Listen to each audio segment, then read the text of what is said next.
Proto Resources has commenced drilling for nickel sulphide at its Mount Vedders project in WA. The microcap mine is hoping to follow in the footsteps of fellow nickel explorers Sirius Resources and Rocks Resources, who have interests in the same area. Here's Bridie speaking with Proto Managing Director Andrew Mortimer, beginning by asking why he was so optimistic about this project.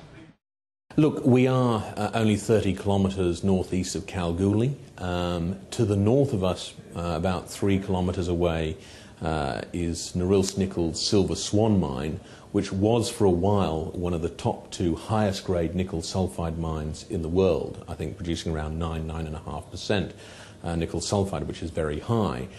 Now we're testing for the southern extent of that on our ground, and obviously we're hoping to find the footwall there with the 2 exploration holes that we're drilling at the moment.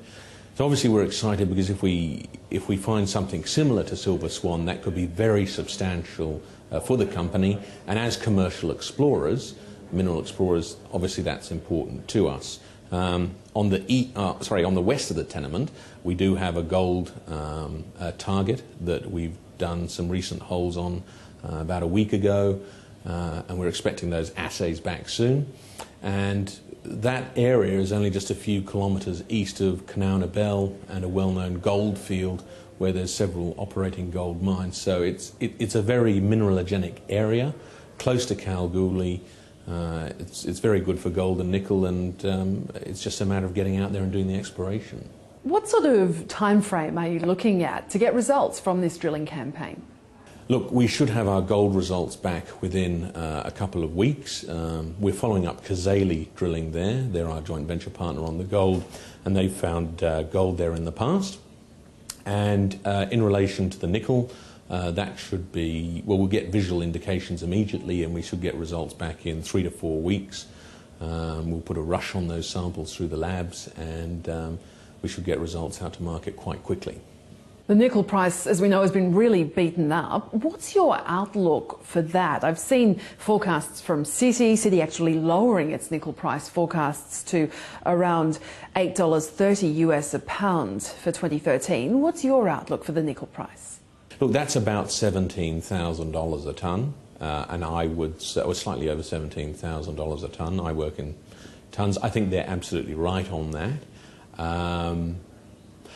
I would say long term, I expect the nickel price to bounce between the current level, $17,000 a tonne, and $27,000 a tonne. I don't see it going much beyond $27,000 a tonne because of supply reasons, and I don't see it going much below $17,000 a tonne, also because of supply reasons. You know, at higher prices, more supply comes in. At lower prices, supply comes off the table.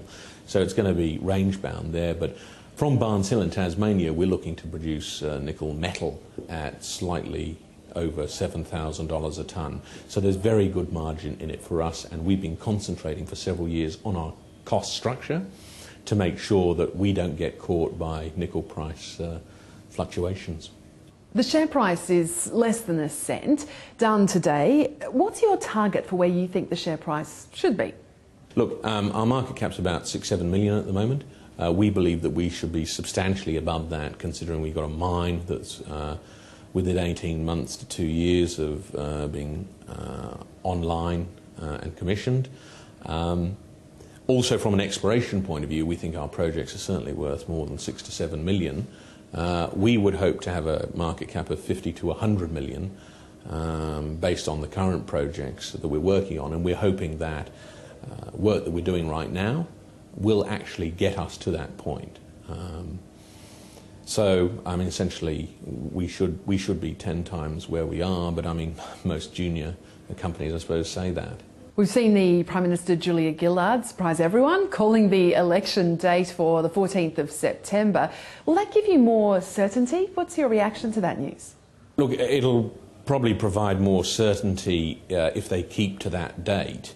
But I think it is a distraction. I don't think it's helpful to have announced it so early, because, you know, it would have been nice to forget about it the first half of the year.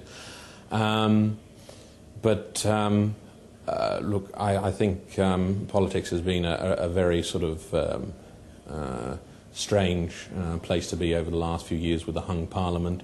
So to some extent it doesn't surprise me, and the sooner it's over and done with, the better.